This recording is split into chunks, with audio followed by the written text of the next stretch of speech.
Excelente, gracias, Daisy. Bueno, lo primero de todo, yo quisiera agradecer al Instituto de la Mujer de la Universidad de Panamá por invitar al PNUD a compartir este foro de justicia y de paz. Creo que es muy importante este tipo de procesos en los que podamos ir generando mejoras en la atención de determinadas situaciones, en particular de la violencia contra las mujeres.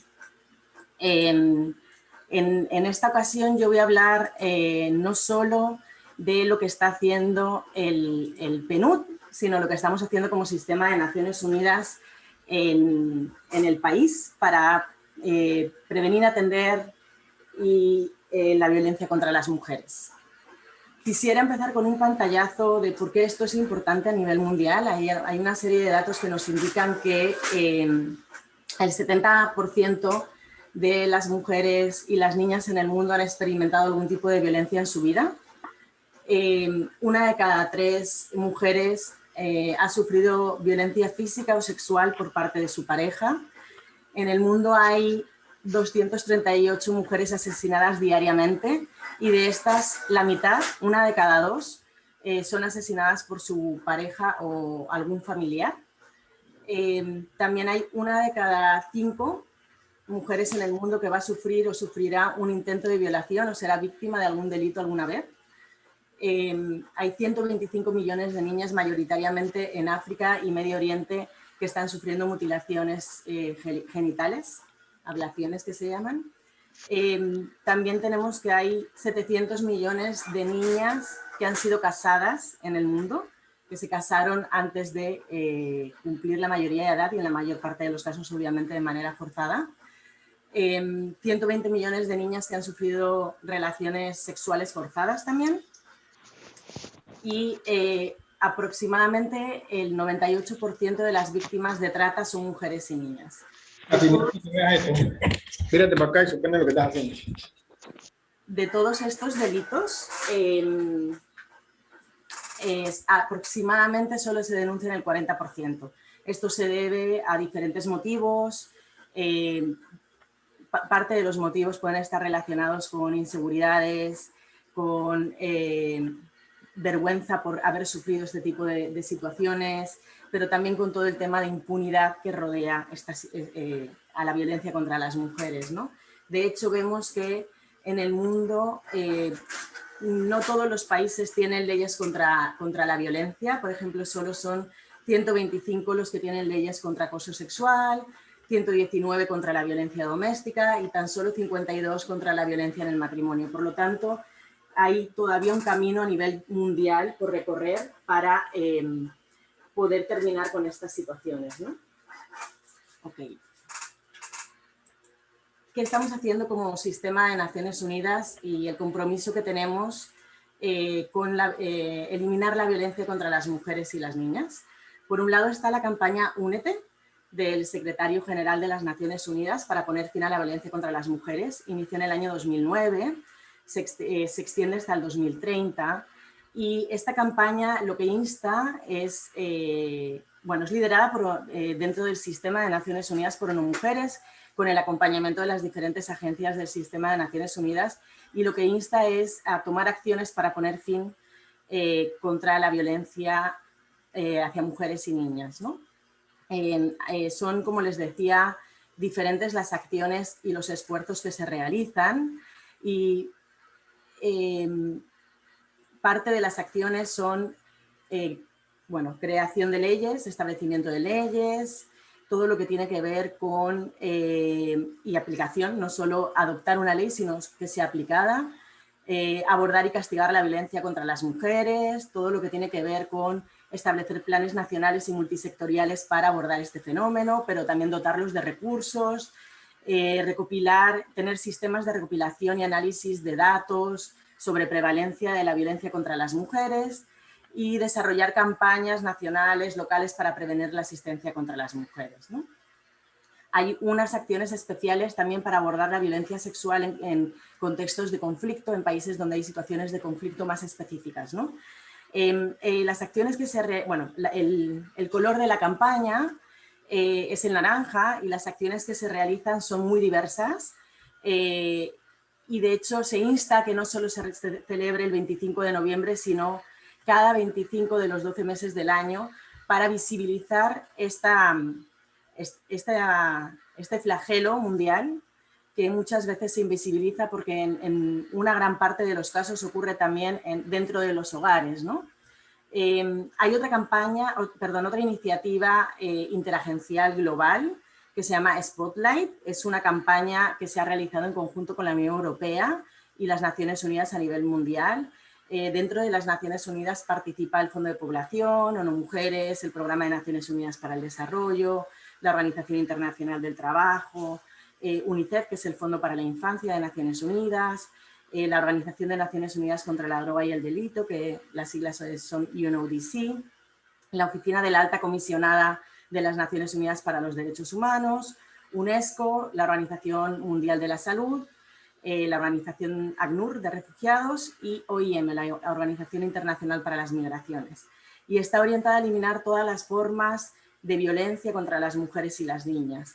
El nombre de Spotlight significa foco en inglés y lo que quiere es exactamente eso, recordarnos que esta violencia a menudo tiene lugar en la oscuridad, se niega o se oculta, y la iniciativa lo que trata es sacarla a la luz pública, convertirla en el centro de atención, tomar una serie de medidas para eliminarla y hacer realidad que la igualdad de género y el empoderamiento de las mujeres y las niñas suceda en el mundo, ¿no? Apoya una serie de medidas concretas para poner fin a todas las formas de violencia doméstica, de violencia contra las mujeres y niñas, violencia doméstica y familiar específicamente, violencia sexual, femicidio, trata de personas y explotación sexual y económica. Y lo hace a través de la prevención, la protección y la prestación de servicios. Hay 6 pilares, si no recuerdo mal. El primero es lo que se refiere a leyes y políticas para prevenir la violencia, la discriminación y abordar la impunidad que estos delitos tienen en el mundo. El segundo pilar es fortalecer a las instituciones nacionales y regionales para atender estas situaciones. El tercer pilar es la prevención en la promoción de la equidad de género, en cuanto a las normas sociales, actitudes, comportamientos, es decir, transformar esa cultura de aceptación de la violencia contra las mujeres y las niñas. El cuarto pilar serían los servicios esenciales de alta calidad para los sobrevivientes de violencia. Hay un quinto pilar de mejora de la calidad de los datos, de la precisión de estos datos y también de la disponibilidad de los datos para tomar decisiones. Y por último, fortalecer los movimientos de mujeres y que puedan empoderarse para alzar aún más su voz, ¿no? Se implementa alrededor del mundo, son 500 millones que ha puesto la Unión Europea y se han ido sumando otros socios. En el caso de América Latina y Caribe está en Argentina, Ecuador, El Salvador, Honduras, México, Belice, Granada, Guyana, Haití, Jamaica y Trinidad y Tobago. A Panamá, lastimosamente, todavía no ha llegado, pero esperemos que una vez se haya implementado esta primera fase puedan considerar a Panamá como país receptor. Está también otro programa global, interagencial, que es el programa conjunto de servicios esenciales para mujeres, y niñas y adolescentes sobrevivientes de violencia. Esta es una iniciativa que lidera el Fondo de Población de Naciones Unidas, pero también participa ONU Mujeres, participa la Organización Mundial de la Salud, participa el Programa de Naciones Unidas para el Desarrollo y participa la Agencia de Naciones Unidas contra la Droga y el Delito. Su objetivo es proporcionar un mayor acceso a un conjunto coordinado de servicios esenciales y multisectoriales de calidad para las mujeres y niñas que experimentan violencia. Identifica una serie de servicios esenciales que deben prestar los sectores de salud, servicios sociales y judiciales, que son los que llamamos servicios esenciales, y establece una serie de directrices para coordinar estos servicios y establecer una gobernanza en estos procesos y mecanismos de coordinación. Se ha identificado una serie de directrices específicas que deben de contar a nivel central estos servicios, y hay una serie de módulos para implementarlas, ¿no? Se llama comúnmente el paquete de servicios esenciales, son varias las guías, como les decía. Hay 10 países en el mundo que lo están implementando. En América Latina y el Caribe Perú y Guatemala han recibido financiación y como países voluntarios estamos Uruguay y Panamá con países propios de las agencias del país para poder implementarlo. Ahora sí quiero pasar un poco a la situación que viven las mujeres, niñas, niños y adolescentes en Panamá. Estos, como ven en esta gráfica, son los datos de denuncias de violencia doméstica y maltrato a niños, niñas y adolescentes y mujeres.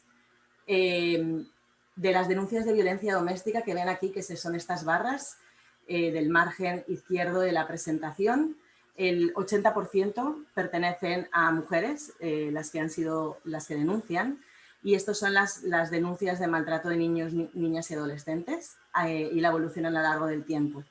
En 2020, este tipo de denuncias de violencia doméstica representó el 85% de todos los delitos contra el orden jurídico, familiar y del Estado. Entonces, creo que esto es un dato importante y un tema esencial a tener en cuenta a la hora del trabajo que realizan desde la justicia de paz. En el caso de todos estos delitos que se realizaron en 2020, denuncias, el 65% de estas se dieron en Panamá, Panamá Oeste, Colón y San Miguelito. Por lo tanto, también tenemos localizado geográficamente dónde están los puntos calientes, si queremos decir, en el país de este tipo de delitos. Y además de eso, en 2020, si bien vimos un descenso en las denuncias, como ven aquí, al inicio de la situación de emergencia mundial y de la pandemia del COVID, en Panamá hubo una paralización de los servicios de atención de violencia, se reactivaron, pero eso generó añadido a la limitación de la movilidad, añadido a que las personas que sufrían violencia estaban conviviendo con sus agresores y era mucho más difícil tener espacios donde acercarse a poner una denuncia, disminuyó la cantidad de denuncias. Sin embargo, en 2020 hubo un incremento de 87% de los casos de femicidios con respecto a 2019. Es decir que más bien no es que mejoró la situación, sino que se agravó y con consecuencias nefastas para un gran número de mujeres y al final hogares en cuanto a la violencia. ¿Qué acciones estamos tomando dentro del sistema de Naciones Unidas en cuanto a la violencia contra las mujeres en Panamá? En cuanto a la campaña Únete para poner fin a la violencia contra las mujeres y niñas en Panamá, han sido varias las acciones que se han desarrollado, desde actividades con el Centro de Mujeres del CEFERE, donde se han hecho conversatorios, exposiciones, obras de teatro, actividades artísticas y culturales, actividades deportivas, y esto se viene realizando desde el 2009. Esta es una de las imágenes, no sé si ven el cursor, pero que están haciendo una serie de ejercicios las mujeres privadas de libertad. Otra de las acciones que se ha hecho desde el 2010 más o menos hasta el 2015 era una serie de caravanas en municipios con información para poner fin a la violencia contra las mujeres y a la violencia en relaciones de noviazgo también con jóvenes, y se han hecho un sinfín de actividades dentro de esas caravanas. Sería muy difícil nombrar todas, pero hay desde parkings de jóvenes para entender relaciones de noviazgo y de sexualidad sanas, hasta performance artísticos, bueno, y por supuesto brindar información a la población en general. También en 2014, 2010, hasta el 2018 se estableció la red de artistas contra la violencia en América Latina y Caribe. Panamá también participó y se han realizado una serie de actividades también de conciertos. Por ejemplo, en Figali se hizo una luna llena de tambores en 2018, el 25 de noviembre. O sea, una serie de actividades también artísticas y culturales que ponen de manifiesto la necesidad de abordar estas situaciones. En 2015, en el Centro Cultural de España, varias agencias del Sistema de Naciones Unidas a nivel nacional y regional, con los líderes de estas agencias, lanzaron 12 mensajes para poner fin a la violencia contra las mujeres, y entre el 2014 y 2020 se han iluminado con color naranja diferentes edificios emblemáticos de Panamá. Aquí ven la administración del Canal de Panamá, pero también se ha iluminado las ruinas de Panamá Viejo, todo el edificio de la Cancillería, el Ministerio de Cultura. Y finalmente, este año 2020, ONU Mujeres lideró una actividad importante con el Canal de Panamá. Hubo una sesión con el personal del Canal de Panamá donde participó la subadministradora del Canal de Panamá, la fiscal Maricel Castroverde, la colega Verónica Muela de Sumarse y, por supuesto, ONU Mujeres, donde hubo un proceso de sensibilización hacia el personal del Canal de Panamá sobre esta temática. Otra de las iniciativas interagenciales que se vienen realizando y que hemos iniciado a finales del año pasado es la campaña o la iniciativa de Mascarilla Violeta, más bien. Recién iniciamos con una campaña en redes, estamos todavía produciendo materiales audiovisuales. Esta iniciativa se ha venido realizando en diferentes países del mundo en el contexto de la pandemia de COVID-19, pero trasciende, ¿no?, esta situación. Decimos que la violencia es la pandemia que llevamos, la violencia contra las mujeres y las niñas es la pandemia que vivimos años viviendo, pero se ha invisibilizado.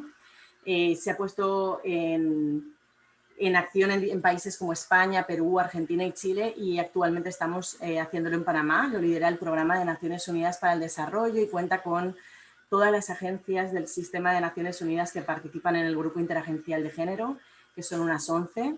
Entre ellas se encuentran FAO, ONU-SIDA, ACNUR, OIM, OPS, por supuesto el Fondo de Población, por supuesto ONU Mujeres, UNICEF, el Alto Comisionado, y probablemente me estoy dejando varias, pero bueno, está acuerpado por el Sistema de Naciones Unidas en Panamá, digamos.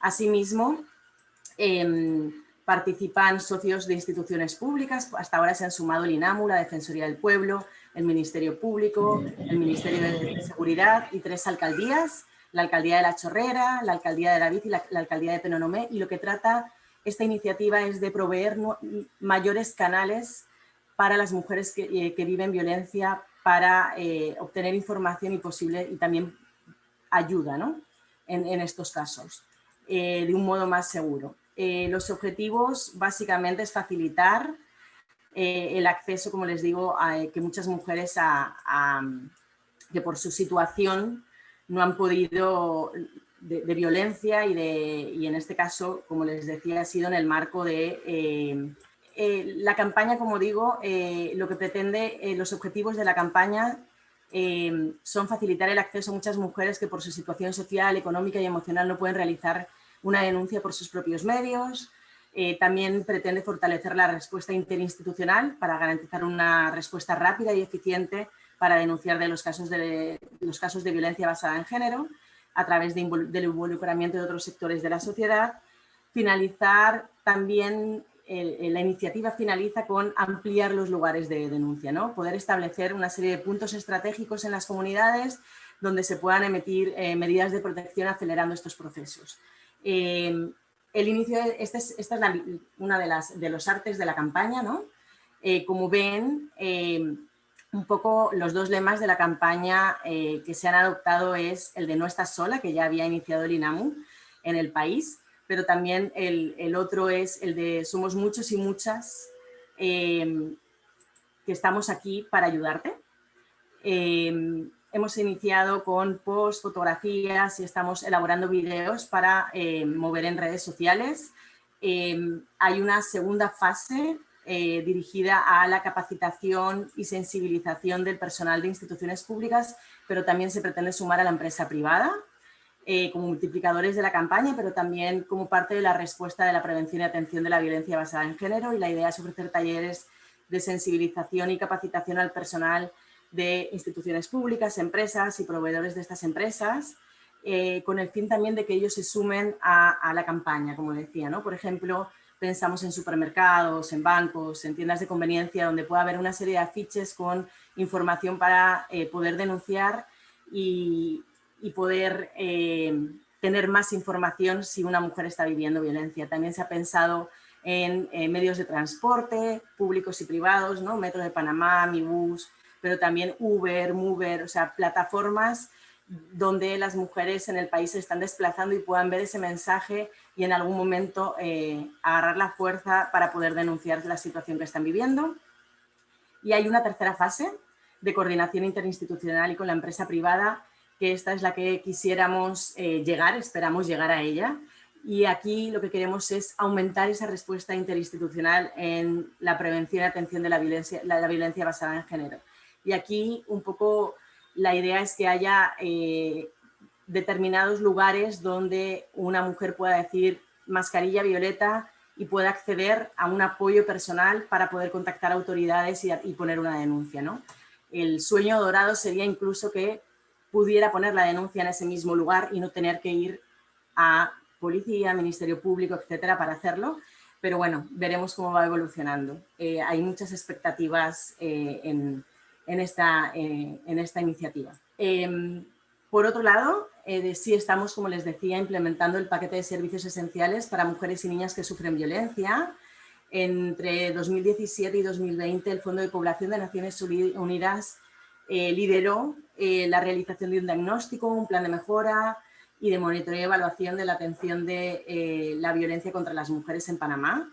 Fue realizado en alianza con el Instituto Nacional de la Mujer y fue divulgado a más de 100 actores del CONVIMU, del Consejo Nacional de Violencia contra las Mujeres, con jueces de paz, con policía y con las redes de prevención y atención de violencia en los municipios de David y La Chorrera. También se produjeron una serie de materiales, ahí ven un ejemplo de ellos, pero son más.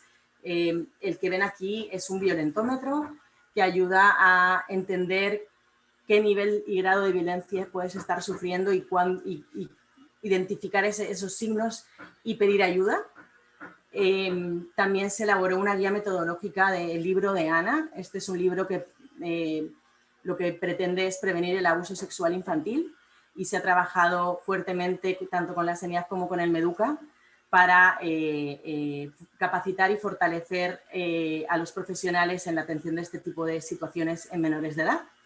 Y otro de los ejemplos fue el rotafolio para prevenir los noviazgos no violentos en jóvenes, como ven ahí, pero ha habido también otros más, como el igualómetro, que es otro de los, un metro donde vas viendo en qué punto de igualdad estás en las relaciones, ¿no? que mantienes con tu entorno.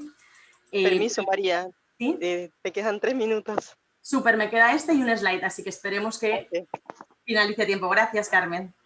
Y todo lo que tiene que ver con un protocolo de atención a parejas. Por otro lado, se ha implementado un piloto de paquete de servicios esenciales en el municipio de La Chorrera. Ahí ven quienes estuvimos participando. El acompañamiento técnico fue del Fondo de Población de Naciones Unidas y del Programa de Naciones Unidas para el Desarrollo. Y la idea, el objetivo de este piloto fue construir una metodología y herramientas de trabajo para la planeación e implementación de acciones continuas y de mejora de la calidad de estos servicios, ¿no?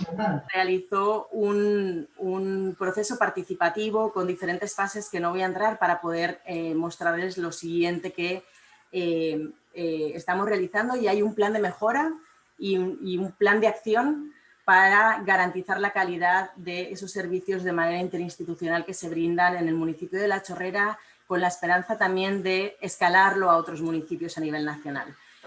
Y otras acciones que estamos realizando desde el Sistema de Naciones Unidas: hay diferentes cursos de formación en línea. Aquí ven una página web de ONU Mujeres, del Centro de Formación de ONU Mujeres. Hay cursos gratuitos en línea que pueden tomar, que se llaman Yo sé de género, con diferentes secciones. En breve esperamos tener también en la página web del PNUD Panamá un curso sobre género, masculinidades e instituciones igualitarias, y se están generando cada vez más este tipo de recursos para brindar a instituciones públicas que puedan ir fortaleciendo sus capacidades también de un modo, por así decirlo, mucho más rápido y mucho más accesible que tener que estar planificando talleres de formación, y más en este contexto, ¿no? Por otro lado, estamos haciendo una evaluación independiente y externa del sistema penal acusatorio en casos de violencia contra las mujeres, específicamente en violencia doméstica, trata de personas con fines de explotación sexual y femicidio. Esto lo estamos haciendo en alianza con el órgano judicial y estamos iniciando ahora mismo. La intención es generar recomendaciones para mejorar el tratamiento de este tipo de delitos y cumplir un poco con los protocolos y normativas internacionales, evitando mediaciones, etcétera, etcétera. Y por último, el 4 de marzo vamos a lanzar el perfil de país según igualdad de género, que contiene una recopilación de estadísticas sobre la situación de las mujeres en Panamá y que también creemos que puede ser de gran utilidad para entender cómo se interrelacionan las violencias y con las desigualdades de género interseccionales. Y con esto finalizo. Gracias. Muchísimas gracias, María, por la intervención y unas gracias adicionales, un agradecimiento porque has cumplido exactamente con los 25 minutos. Siguiendo pues con este interesante encuentro, vamos ahora a presentar a nuestra siguiente panelista. Ella es Arelis Eliana Ureña Castillo, licenciada en Derecho y Ciencias Políticas, posee maestría en Currículum y maestría en Derecho Comercial, diplomado superior en Negociación y Cooperación Técnica Internacional con enfoque de género. En su ejecutoria profesional, ella actualmente es la directora del Centro de Investigación Jurídica de la Universidad de Panamá. Es además jefa de la Sala de Consultas Delia de Brenes de la Universidad de Panamá, docente e investigadora jurídica, redactora y editora de artículos para publicación, y es integrante del Comité de Bioética de la Universidad de Panamá. Además, también integra y hace parte de la Comisión de Actualización de la Carrera Técnica en Criminalística, y facilitadora activa en temas de formación para la educación en principios éticos y respeto a los derechos humanos. Damos pues las palabras a la licenciada Arelis Eliana Ureña Castillo. Tiene usted 25 minutos. Muchas gracias. Muy buenas tardes a todos. Gracias por la invitación para participar en este evento de esta importancia. Voy a tratar de ser lo más breve posible, apoyándome en que pues ya la doctora María Fernanda tocó bastante lo que son los diferentes tipos de violencia y los enfoques que se están tomando para abordar la problemática, que definitivamente es una problemática que tiene una génesis cultural, pero que con educación y perseverancia sé que lograremos trabajar en ella. No sé si me puedo compartir pantalla. Voy a compartir pantalla. Voy a tratar de ser lo más breve posible porque sí, pues me salió una presentación un poco extensa, ya que lo que vamos a explicar aquí principalmente es el tema legal, de cómo la verdad, en este primer encuentro vamos a ver, ¿verdad?, ¿qué capacidades jurídicas y formativas tienen actualmente los jueces de paz para abordar los problemas de violencia doméstica en tiempos de pandemia? Vamos a tomar en cuenta que la violencia que se da intramuros no solamente es violencia doméstica per se, porque hay diferentes tipos de violencia. Sin embargo, la ley, al ser una ley genérica, no profundiza en cómo formar a los jueces, en cómo abordar, ¿verdad?, las diferentes situaciones de diferentes tipos de violencia. Entonces vamos a avanzar. Primero que nada, los antecedentes de los jueces de paz aquí en la República de Panamá. Previa a la vigencia de la Ley 16 de 2016, ¿verdad?, las entidades que resolvían estos problemas comunitarios eran las llamadas corregidurías. Las corregidurías estaban adscritas a los diferentes municipios del país. Tomemos en cuenta que tenemos más de 600 corregimientos, entre esos los corregimientos en zonas urbanas, corregimientos en zonas rurales, y cada uno de estos corregimientos contaba no solo a la aprobación de la ley, sino que posterior a la aprobación de la ley siguió rigiendo la figura del corregidor hasta entrar en vigencia ya propiamente tal a principios del año 2000. Debió haber entrado en el 2017 y entró en el 2018. Las casas de justicia de paz entonces son creadas mediante esta ley 16 de 2016 y son posteriormente reglamentadas por el decreto ejecutivo número 205 de 2018.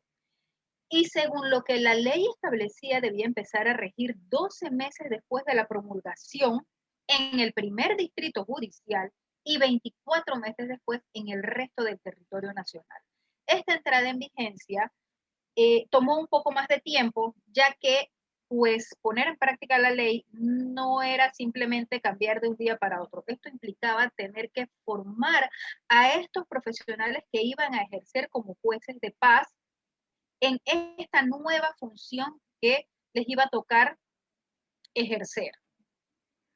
El fundamento legal que tenían las corregidurías se encontraba en el Código Administrativo y era una ley que regía desde 1916. Es una ley que ya tenía 98 años para cuando se aprueba la ley 16 de 2016. Perdón, ya para ese entonces tenía casi 100 años, tenía 98 años, cuando en el año 2014 se empieza entonces a presentar los diferentes proyectos para aprobar la justicia comunitaria, la justicia de paz comunitaria. En ese entonces, el requisito para ser corregidor era ser simplemente mayor de 18 años, no haber sido condenado por delito contra la administración pública, la libertad o la pureza del sufragio, a pesar de tener que conocer múltiples tipos de procesos y decidirlos. Es decir, el corregidor, como autoridad del corregimiento dentro de las diferentes comunidades, tenía que ver procesos de tipo penal, procesos de tipo administrativo, procesos de familia, procesos de tipo civil, y todos tener que resolverlos sobre la base de la legislación que tenía el Código Administrativo, pero también apoyarse en las diferentes legislaciones que tienen las jurisdicciones, ya las jurisdicciones especiales, dependiendo del tipo de acto en el que se incurriera. Es decir, si era un delito, si era un hurto, él podía conocer del caso siempre y cuando este no pasara de determinada cuantía para convertirse ya en un proceso penal formalmente. Entonces el corregidor tenía que estar formado, tenía que tener conocimiento en diferentes áreas del derecho. Sin embargo, la ley solo establecía ser mayor de 18 años.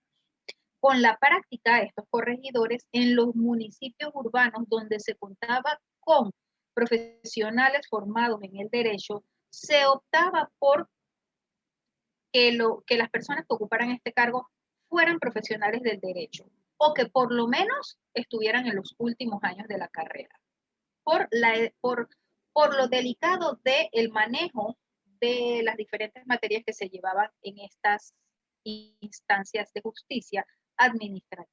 Con la ley 16 de 2016 se reemplaza la figura de las corregidurías como entes que administran justicia dentro de los corregimientos.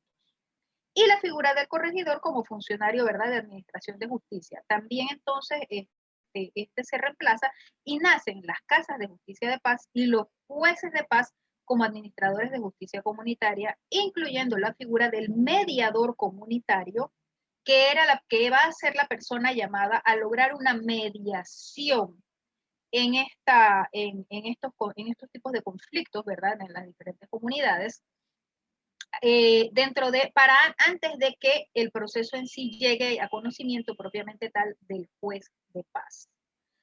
La pregunta entonces en este preámbulo que se hace, ¿hubo cambios significativos en cuanto a la formación profesional y competencias aptitudinales al pasar de la figura de corregidor a la figura de juez de paz? Esto es entonces lo que nos deja una inquietante incertidumbre e inquietantes preocupaciones con respecto a ese hecho, porque si bien el juez de paz en teoría debe ser una persona formada en mediación comunitaria en diferentes áreas del derecho, la ley no especifica de forma concreta que deba estar versado en las diferentes ramas jurídicas que existen para resolver los diferentes conflictos, incluyendo aquellas jurisdicciones especiales y situaciones especiales como son los casos de violencia doméstica.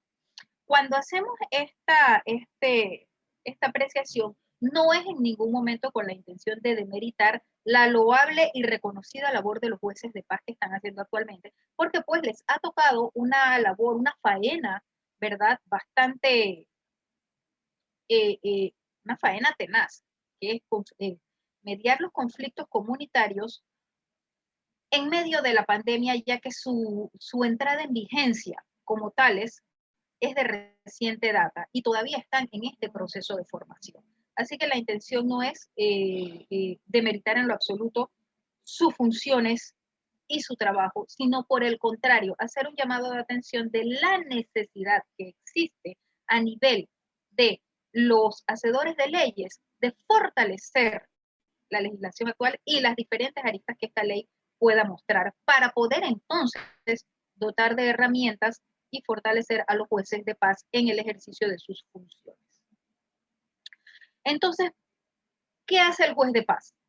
¿Cuál es la descripción de la figura del juez de paz? ¿Quién es esta figura aquí en la República de Panamá? El juez de paz se describe como la autoridad encargada de prevenir y sancionar conductas y actos que alteren la paz y la convivencia pacífica en los corregimientos, de acuerdo con las competencias y procedimientos establecidos en la Ley 16 del 17 de junio de 2016. Su nueva herramienta de trabajo es esta ley, la Ley 16 del 17 de junio de 2016. Y en esto es que ellos tienen que apoyarse para poder ejercer sus funciones. ¿Qué requisitos se necesitan para ser juez de paz? Entonces, aquí es, a partir de este momento, es que nosotros vamos a poder percibir que por parte de la ley hace falta ese fortalecimiento para poder ser juez de paz, tomando en cuenta que el juez de paz es este funcionario que va a administrar justicia multimateria. Un juez de paz va a seguir teniendo las funciones que tenían los corregidores, ¿verdad? Porque él va a administrar justicia en la rama civil, incluso en la rama del tipo de conflicto jurídico que llegue, y él tiene que apoyarse tanto en la Ley 16 como supletoriamente en aquellas legislaciones especiales que le permitan buscar solución a los diferentes conflictos. Y le van a llegar conflictos comerciales, le van a llegar conflictos personales, van a llegar conflictos civiles, penales, pero van a llegar también conflictos de orden familiar, de orden doméstico y de violencia, tomando en cuenta que la violencia no es de una sola forma, y cuando generalizamos violencia doméstica ya nos imaginamos que es todo tipo de violencia que ocurre contra la mujer, contra los niños, contra los ancianos, y no, cada forma de violencia es muy particular y no se contempla dentro de esta normativa, lo que veremos un poco más adelante. Entonces, para ser jueces de paz, lo primero es ser de nacionalidad panameña. Ya sabemos que para ser de nacionalidad panameña puede ser por nacimiento, ¿verdad? Por derecho de, la nacionalidad panameña sí, por nacimiento, o esto por nacionalización, y si es de nacimiento será pues por derecho de suelo o por derecho de sangre, pero ser de nacionalidad panameña. Ser mayor de 30 años, algunos dirían, no, pero ¿por qué va a ser mayor de 30 años si este requisito puede ser un requisito prejuicioso con respecto a la edad?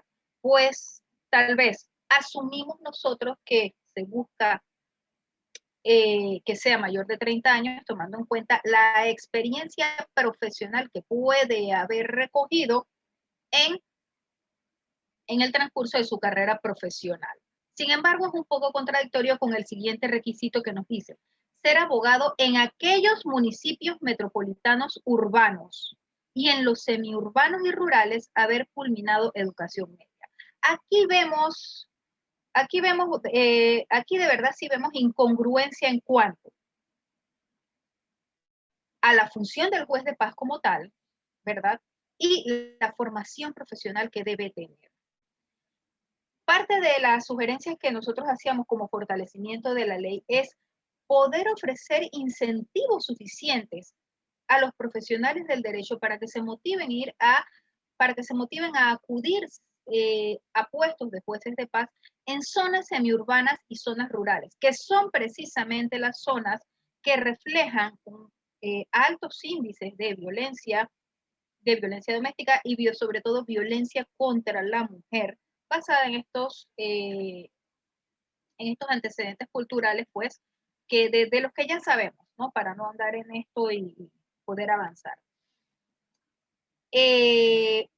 Haber obtenido solo educación media, estamos hablando de una educación media, de la que conocemos como la educación secundaria, que en muchos casos, dependiendo del tipo de bachillerato que se acuda, podrá ser más o menos completa en aquella formación humanista que debe tener que debe tener un administrador de justicia.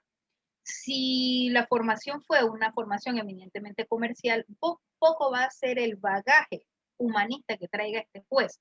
Sin embargo, la ley no exige que este conocimiento o que estas aptitudes sean propias de la persona que vaya a ejercer este cargo. Y aquí encontramos, son estas pequeñas debilidades de la norma en las que podemos encontrar que esa falta de exigencia en la especialización, en la formación, pueda traer una no adecuada implementación de la normativa o de la aplicación de la ley o de la aplicación y solución de los conflictos.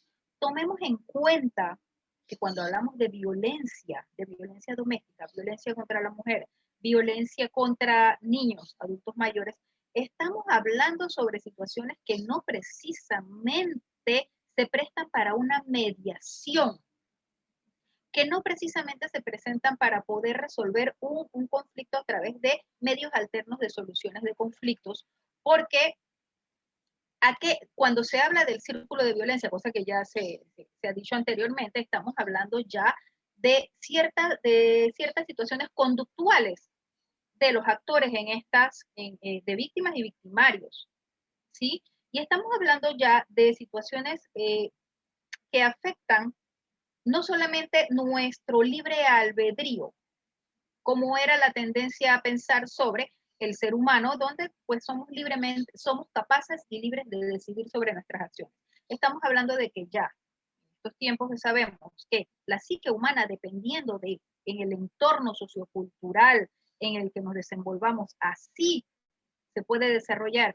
Y si es una persona que ya viene con secuelas, ¿verdad?, de violencia, de traumas anteriores, probablemente los vaya a repetir. Estamos ya hablando de situaciones en las que hay que llevarlos a todos a algún tipo de ayuda, terapia, algún tipo de apoyo ya más allá de una simple mediación. Entonces es un poco delicado hablar de mediación como facultad del juez de paz en problemas de violencia doméstica, violencia contra la mujer, violencia contra los niños, contra las personas adultos mayores, ancianos, personas con discapacidad que no tienen esta capacidad para poder defenderse por sí mismos y no poder poner en conocimiento de su situación de maltrato. Entonces, de verdad es un poco delicado y vemos aquí, cuando se ven ya empezando con los requisitos para ser juez de paz, cómo eso, repito, estos pequeños puntos pueden ser debilidades de la norma al momento de que el juez de paz tenga que ejercer sus funciones específicamente en estos problemas, en estas situaciones de maltrato y violencia. Nos dice haber aprobado previamente el curso de formación inicial al cargo, brindado por la Procuraduría de la Administración. Bien, ahora más adelante vamos a ver qué debilidades encontramos con respecto a estos cursos, porque formarse como un juez, es decir, aquella persona que administra justicia, y más aún en un juez de paz, que es aquel que va a administrar justicia con miras a lograr soluciones mediadas donde todas las partes puedan encontrar respuestas equitativas a sus peticiones, requeriría una formación, ¿verdad?, un poco más profunda en la materia. Nos dice poseer estudios en métodos alternos de resolución de conflictos o mediación comunitaria, pero no nos especifica qué nivel de conocimientos se debe poseer con respecto al tema, siendo un tema especializado, siendo ya una rama especializada de conocimiento que se imparte en universidades y academias a nivel nacional e internacional. ser residente preferiblemente en el corregimiento respectivo durante los 2 últimos años a su postulación. Nosotros inferimos de este requisito que es con la intención de que aquella persona que ya conoce su comunidad y que ya sabe cómo su comunidad se desenvuelve, le es más fácil encontrarle soluciones porque tiene esta relación sociocultural con su entorno. Y eso es normal y esa es una de las premisas incluso que se parten en cuando se va a hacer investigación social. No alterar el entorno, y una manera de no alterar el entorno, de no atacar los entornos en los que se vaya a trabajar es conociéndolos previamente. Sin embargo, esta también puede ser una debilidad. ¿Por qué? Porque al ser residente es indefectible que va a tener más relaciones con algunos miembros de la comunidad que con otros, y esto puede llevar a inclinaciones, incluso de manera inconsciente, al momento de tener que tomar una decisión. Sería preferible traerlos, que sean personas externas y que previo puedan relacionarse, empaparse, ¿verdad? De esa comunidad y llegar a conocer la profundidad. Y para eso sería necesario que a través de la ley se ofrezcan estímulos importantes a aquellas personas que van a ejercer el cargo de jueces de paz. Dice, ser postulado por la comunidad o por una organización social del respectivo municipio. Tengamos en cuenta que al ser postulado por la comunidad, se habla de la comunidad en general, habría que hacer esto conlleva toda una logística de hacer un llamado, ¿verdad? De la comunidad en general para poder que de forma transparente se postule a alguien que además de ser un miembro honorable de su comunidad, cuente con los requisitos. No haber sido condenado por casos de violencia doméstica, se explica por sí solo, no haber sido condenado por delito doloso en los 10 años anteriores a su designación, entendemos por delito doloso aquella acción convertida siendo delito, se hace con toda la intención de llevar a cabo un acto ilícito, porque tenemos delitos que ocurren por negligencia, es decir, por la falta del debido cuidado, como es pues lo que conocemos puede ser un homicidio culposo porque no tomé las debidas precauciones para que no ocurriera un accidente de tal magnitud. Entonces ahí no hay intención, es un accidente, no se toma, esa no va a ser, si la persona ha sido condenada por un delito por negligencia, por un delito culposo, eso no va a ser mérito para no ser elegido juez de paz, en este caso. Pero, ojo, aquí nos encontramos con otra debilidad. ¿Qué pasa con aquellas personas que por negligencia grave, es decir, a pesar que yo sé que no debía haber hecho esto y lo hice, a sabiendas de que podía causar un daño y lo causó, ¿verdad? Entonces fue condenado. ¿Como quién? Como las personas que causan accidentes automovilísticos por manejar en estado de embriaguez, a pesar de que ya la ley establece que el hecho de manejar en estado de embriaguez conlleva una falta grave por las consecuencias que ello puede tener producto del estado de alteración de la conciencia. Así que encontramos aquí otra pequeña debilidad que puede dejar un margen abierto. No es que no consideremos que las personas no puedan rehabilitarse, por supuesto que sí. Por supuesto que existen las segundas oportunidades y por supuesto que las personas tienen derecho a volver volver a tomar esto, a retomar y a enmendar pues aquellas irregularidades en las que hayan caído por delito. Sin embargo, y no es por hacer juicios de valores, si se va a tomar en cuenta no haber sido condenado por delito doloso, debía también tomarse en cuenta ciertas situaciones de los delitos culposos. Tener idoneidad ética de acuerdo con el procedimiento aprobado por la Comisión Técnica Distrital. Vaya, cuando hablamos de idoneidad ética, estamos hablando de parámetros muy subjetivos, ¿verdad? ¿A qué llamamos idoneidad ética? ¿Y cuándo la Comisión Técnica Distrital determinará que existe o no idoneidad ética?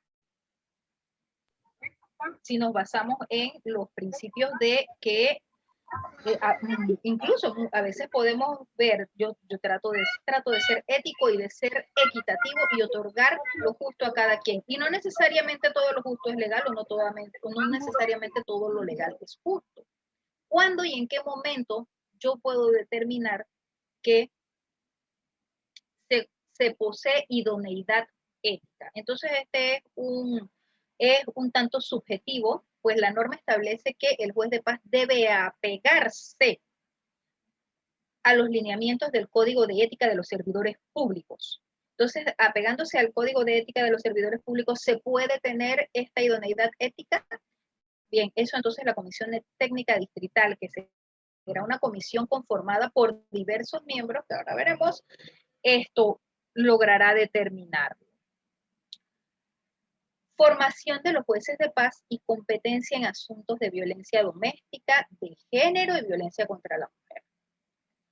No es lo mismo la violencia doméstica que la violencia de género ni la violencia contra la mujer. Pero como la ley no especifica cómo se debe comportar el juez con respecto a los diferentes tipos de violencia, ¿cuál será el parámetro para que el juez pueda determinar si es o no competente para resolver un asunto cuando la ley solamente nos menciona la violencia doméstica? Los requisitos de formación y capacitación están en 2 artículos de la ley. Y nos dice el artículo 24, el programa de formación inicial y capacitación continua para los jueces de paz será diseñado por la Secretaría de Descentralización con la colaboración de la Procuraduría de la Administración, la Dirección de la Resolución Alterna de Conflictos, la Procuraduría General de la Nación, la Escuela Judicial del órgano judicial, la Universidad de Panamá y el Instituto Nacional de la Mujer. No tenemos referencia en estos momentos que el Instituto de Mediación y Arbitraje de la Universidad de Panamá o que el Instituto de la Mujer haya sido llamado a formar parte, ¿verdad?, en el diseño de los programas y capacitación continua, por ejemplo, para los jueces de paz. Lo que se ha hecho a través de la Procuraduría de la Administración y que se ha hecho con mucho esmero, que se ha hecho porque ya no se podía postergar más, ¿verdad? Ha sido, sí, un arduo trabajo, pero que todavía le falta complementarse para poder fortalecer la formación de estos profesionales de la justicia de paz y mediación comunitaria. Entonces nos dice también la norma que la ejecución de este programa estará a cargo de la Secretaría Nacional de Descentralización y los municipios deberán garantizar su efectivo desarrollo.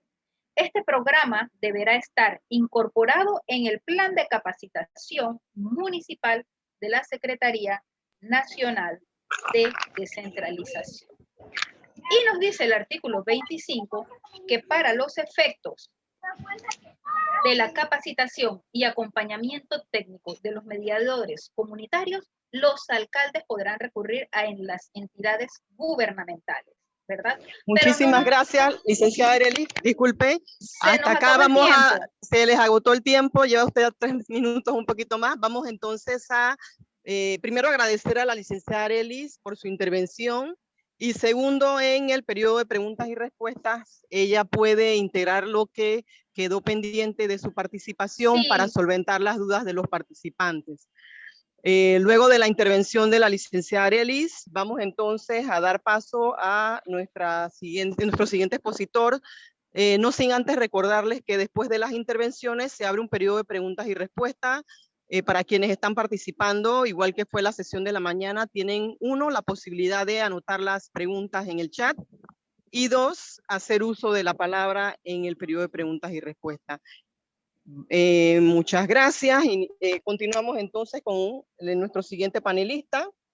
Muchísimas gracias. Nuestro siguiente panelista es el licenciado Jonathan Anier Rix Tapia, licenciado en Derecho y Ciencia Política, posee maestría en Estudios Criminológicos, doctorando en Métodos Alternos de Solución de Conflictos de la Universidad Autónoma de Nuevo León, México. Desde el punto de vista profesional, se ha desempeñado como su cargo de secretario general del Ministerio de Seguridad Pública, ese es puesto que desempeña en la actualidad en el Ministerio de Seguridad Pública. Ha sido asesor del despacho de viceministro de Seguridad.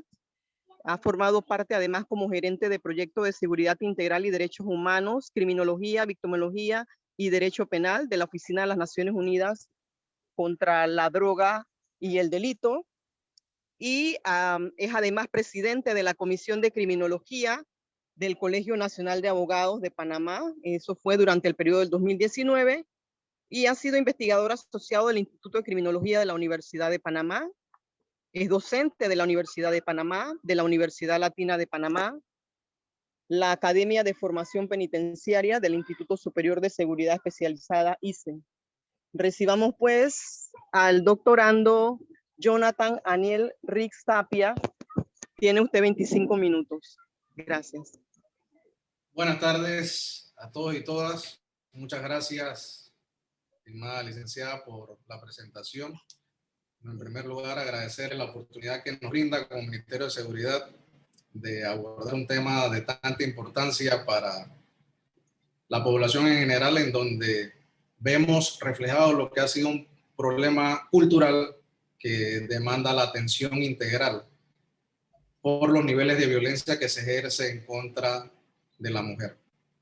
Y quisiera partir de la premisa que señaló quien me antecedió en su presentación, que coincide con el pensamiento nuestro, en donde la violencia de género, la violencia doméstica, la violencia contra la mujer son tres tipos de violencia distintas, pero que tienen un solo denominador, que es la mujer por su condición, y que lamentablemente de una u otra manera se construye en función a lo que se ha legado al hombre a través del tiempo, y que el Ministerio de Seguridad, pues a través de la ponencia que nos toca hacer hoy en función a las estrategias desde la seguridad pública para afrontar el tema de la violencia, promueve para minimizar esa incidencia que tanto daño hace a la población en general.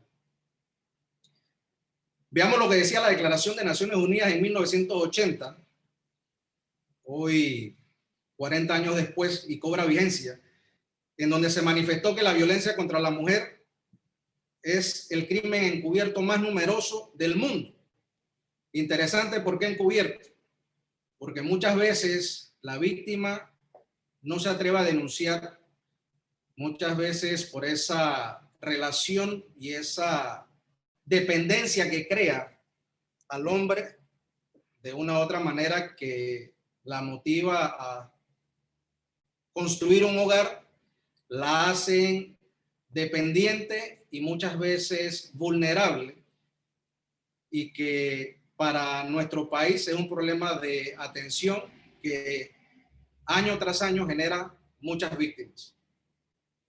Y lo ideal y lo que se ha propuesto el Ministerio de Seguridad en esa estrategia es que no exista una más, porque cada vez que se da un incidente en donde se ve envuelta una mujer, nosotros lamentamos, deploramos esta situación y promovemos que se sensibilice en la atención de esta problemática. La violencia es el uso intencional de la fuerza física o el poder real o como amenaza contra uno mismo, una persona, grupo o comunidad, que tiene como resultado la probabilidad de daño psicológico, lesiones, la muerte, privación o mal desarrollo, nos dice la Organización Panamericana de la Salud. Interesante, uso intencional de la fuerza física o el poder. Y muchas veces se promueve esto desde el seno del hogar, desde el seno de la familia, y es difícil la detección temprana para evitar que se ejerza la violencia física, que es lo que al final termina o genera la afectación corporal de una mujer. En ese sentido, nosotros muchas veces a través del ciclo de la violencia podemos ver cómo se elabora la tensión, cómo se genera la explosión de la violencia y la agresión, y cómo se da una pseudo calma o una reconciliación llamada luna de miel, que de una u otra manera afecta muchas veces la investigación y la atención temprana para evitar que llegue al homicidio de una víctima. Lamentablemente, este ciclo de la violencia tiene que romperse a través de estrategias o mecanismos de intervención social de manera integral, en donde cada uno de los actores, ya sea estatales, organizaciones no gubernamentales y la misma población en general, se pueda sensibilizar ante esta problemática. Dentro de las estrategias contra la violencia doméstica tenemos la definición del problema. ¿Cómo logramos esa intervención temprana? ¿Cómo se define o cómo logramos sensibilizar a la población, en este caso los grupos vulnerables, de que se entienda de que hay un problema, tomando en consideración que la denuncia temprana es lo único que puede permitir respuestas o la atención por profesionales que puedan minimizar la violencia o disminuir el impacto del daño que generan psicológico y físico a estas mujeres que viven esta situación. Identificar las causas y factores de riesgo, cómo a través de esa intervención social, a través de programas de educación en las escuelas, en los hogares, en las universidades, en los centros laborales, a través de campañas masivas de divulgación que puedan sensibilizar a la población, logramos generar mecanismos de intervención que minimicen la incidencia de estos actos. Diseñar y evaluar las intervenciones. La única forma que nos puede permitir diseñar y evaluar estas intervenciones a través de un estudio integral en donde cada uno de los componentes pueda señalar y advertir las capacidades que tienen de intervención, de sensibilizar los grupos vulnerables y que se generen esas acciones a tiempo. Incrementar las intervenciones efectivas, cómo a través de una denuncia temprana se puede lograr que exista una víctima más. Campaña de sensibilización conjunta, como he señalado, a través de los centros laborales, a través de la empresa privada, a través de los medios de comunicación, y que cronológicamente y cada tiempo o periódicamente se pueda evaluar el desarrollo de estas campañas y evaluar mes tras mes, año tras año, si efectivamente se ha generado un impacto positivo y han minimizado las víctimas. Lo que a continuación veremos que lamentablemente no ha sucedido. El Ministerio de Seguridad Pública, a través del Sistema Nacional de Emergencias y el número 911 que se incorpora como parte de los estamentos de seguridad, promueve esa campaña de sensibilización en atención temprana a través de la denuncia, a través de las llamadas de auxilio que puedan llegar al sistema y que puedan generar una intervención temprana a través de la Policía Nacional, a través del Servicio Nacional de Frontera, a través del Servicio Aeronaval, que en conjunto con el Ministerio Público desarrollan las estrategias para atender a las víctimas de este flagelo que tanto daño causa. Dentro de la primera línea de intervinientes tenemos a la Policía Nacional con un servicio de policía especializado en violencia doméstica y violencia de género, que internamente promueve una serie de campañas orientadas a sensibilizar a su personal que se ve afectado a lo interno, producto de la cultura que se genera en función a la violencia, al control que el hombre de una u otra manera intenta ejercer sobre la mujer. Y nosotros, pues que no escapamos a ese flagelo, buscamos desarrollar estrategias que puedan sensibilizar a nuestros colaboradores para minimizar esa incidencia y de igual forma, cómo atender de manera temprana aquella denuncia, aquel comportamiento que de una u otra manera incide en las estadísticas día tras día, mes tras mes y año tras año. El marco legal que nos regula, creo que lo han mencionado quienes me han antecedido, la Ley 82, que tipifica el femicidio y la violencia contra la mujer, adopta medidas de prevención contra la violencia en las mujeres reforma al Código Penal para tipificar el femicidio y sancionar los hechos de violencia contra la mujer. Se genera un protocolo de actuación como primer interviniente en los delitos de violencia contra las mujeres cometidos en el marco de las relaciones de pareja e intrafamiliares y las guías de recepción de denuncias en los delitos de violencia doméstica. Aquí debemos advertir que de una u otra manera las estrategias han estado orientadas a buscar el aumento de pena, a buscar la posibilidad de integrar el uso de un brazalete que está en estudio todavía. Sin embargo, nosotros apuntamos a generar mecanismos de intervención asociados con la educación, a que se entienda y se pueda advertir de manera temprana que la violencia contra las mujeres es un mal que tiene que ser atacado en función a la educación al hombre, a cómo respetar, valorar, integrarla, generarle la oportunidad de desarrollarse libre y espontáneamente y no sometida a la violencia psicológica o física. El aumento de penas no es la solución, tomando en consideración que aun cuando la pena intenta disuadir, día a día vemos que no ha generado el impacto necesario, no se ha promovido que existan mecanismos alternos a la violencia y por el contrario, de una u otra manera, lo que se ve es una violencia muchas veces encubierta por el grado de dependencia que se genera, como advertimos al inicio de nuestra presentación. Crime Stopper Panamá, que es una organización no gubernamental, junto al Ministerio de Seguridad Pública, ha desarrollado un mecanismo de intervención a través de la denuncia anónima, en donde toda mujer que se sienta víctima o vulnerable ante un hecho de violencia pueda denunciar de manera anónima y se pueda atender de manera temprana su situación. Queda mucho por hacer. Hay situaciones que lamentablemente no solamente son por el mero hecho de la denuncia, es cómo se actúa de manera diligente, temprana, siendo asertivos en nuestras acciones, cómo se generan realmente esas boletas de protección. Y la expositora que me antecedió mencionó el tema de los jueces de paz, cómo logramos que se logre ese mecanismo de intervención de forma expedita, en donde se entienda que el llamado de auxilio que realiza la víctima de violencia tiene que ser atendido de manera inmediata. Dentro de las campañas de sensibilización que se desarrollan dentro de los estamentos está el control del ciclo de la violencia doméstica.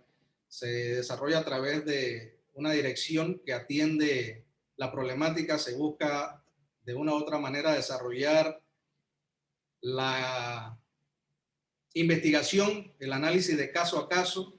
Tenemos, por señalarle algunas de las estrategias, una campaña de fortalecimiento emocional que busca promover en el uniformado, en el miembro del estamento, que se establezcan de manera temprana cuáles son las dificultades que está enfrentando la unidad o el colaborador para atender la problemática.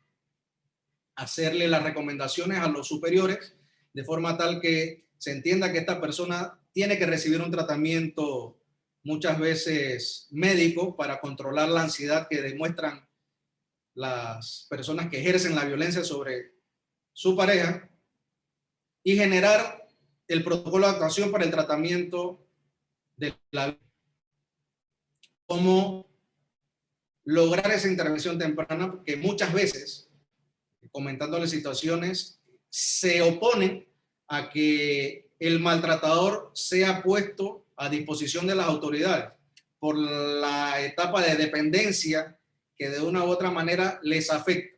Entonces, ¿cómo generamos que se entienda y que podamos advertirle a la víctima de violencia que es necesaria la intervención y que se pueda poner a disposición de las autoridades para que reciba, en primer lugar, el tratamiento y en segundo, responda por los actos que haya cometido? Dentro de esa campaña también está la mitigación de los factores de riesgo en los delitos de violencia doméstica y, como hemos señalado, está el tema de la identificación temprana. Reforzar los conocimientos técnicos de los procedimientos, detección y sensibilización. Medios de comunicación, panfletos, que no se vea solamente como el día de la violencia contra la mujer, el momento en que se desarrollen estas campañas, sino que permanentemente se estén generando y promoviendo programas de capacitación continua para minimizar la incidencia de estos hechos. Veamos algunas estadísticas de violencia doméstica. Estos son los casos reportados durante el año 2020 y vamos a hacer una comparación de los 3 últimos años, año 2019, 2020 y lo que va del 2021. Podemos ver en números cuáles son las provincias que reflejan una mayor incidencia de violencia doméstica. En primer lugar, Panamá, con 10.201 casos reportados, tomando en consideración que muchas veces existe la violencia encubierta, en donde las personas por temor no denuncian o por el grado de dependencia o vulnerabilidad que tienen para subsistir. Panamá Oeste en segundo lugar y la provincia de Colón. El Ministerio de Seguridad Pública, con la finalidad de sensibilizar de forma interna y externa a la población y así trabajar en conjunto para contribuir a la disminución de la violencia doméstica, impulsa y desarrolla acciones para sensibilizar a la población en general a través de programas de intervención que promueven la detección temprana del problema familiar. Importante. El tratamiento psicológico y la terapia para el manejo de la ira y la violencia, en el entendimiento que la ira y la violencia puede manejarse si se detecta de manera temprana. Lograr que las personas entiendan que tienen que generarse mecanismos de autocontrol y para aquellos que se ven imposibilitados, buscarles un tratamiento. Y eso es con la ayuda de especialistas. La denuncia anónima para la atención temprana del problema.